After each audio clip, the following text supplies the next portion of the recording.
Why am I sitting in this cube? This is a question I asked myself over and over again last year when I was going through a career crisis of my own. And you might be feeling like this right now. There's a lot of ways for us coming out of college to get into jobs where we're just looking for the money, we're trying to get a start, we're not sure if we're in the right industry, we're not sure if we have the right job title within the company. So there's a lot of ways to really, misnavigate the first 4, 5, even 10, 20 years of your career in some cases.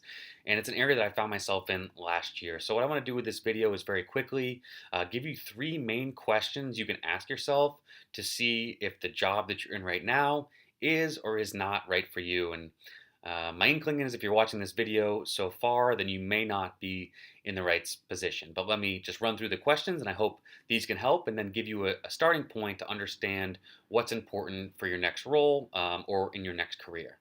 So question number one, does the work you're doing on a day-to-day basis excite you? So are the different meetings you're going to exciting? Is the content of your work something that gets you excited to go in the morning?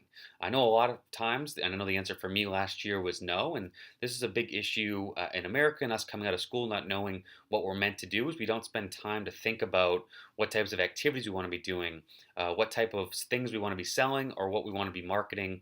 So it's these questions that are very important so that that question again is, does the work you're doing today and each and every day excite you? If the answer is no, it's time to move on.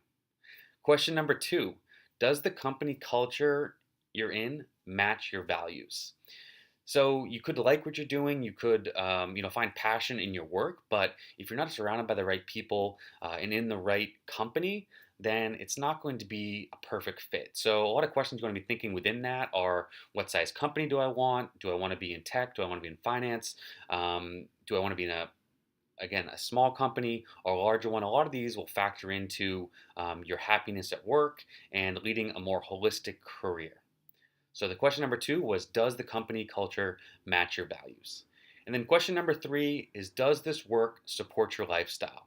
So as I said at the beginning, you're stuck in a cube. You wonder, why am I stuck in this cube for 8 hours? Am I in the right city? Am I able to take a run at work when I want? Am I able to eat out when I want? Am I able to watch my kids after work?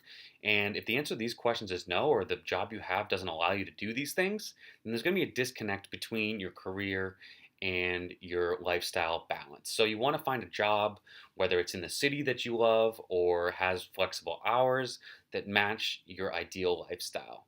So that's question number three. Does this work support your lifestyle? So if the answer is no to any of these questions, then my recommendation is to start thinking about what your ideal job looks like and to take steps to finding a career that better aligns with those three questions. I know for me, I was lucky enough last year to be able to find a job in a different size company. So I went from one with over 10,000 employees down to about 60, which was a huge change, and I think a big indicator for me for what I like to be around, people in the startup mentality. Secondly, the culture are people that are all entrepreneurial spirited, they're go-getters, and not that that wasn't the case in my other job, but it's even more so within the startup I joined. And then finally, lifestyle balance. I was able to move from Boston to New York, living in Brooklyn, which is an area where I found people that I can get along with, and I feel like I fit in here.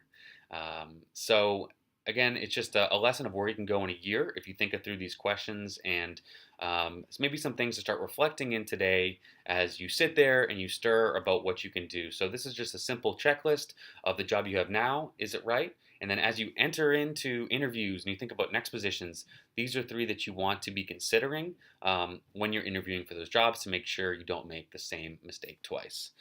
So thanks so much for watching the video. I hope those three questions were helpful. I'll post them below so you can write those down. You don't have to take too many notes here. And again, my name is Brendan Barca. I am with the Straddle the Line blog. Please subscribe to my newly created YouTube channel or subscribe to my weekly newsletter on the blog.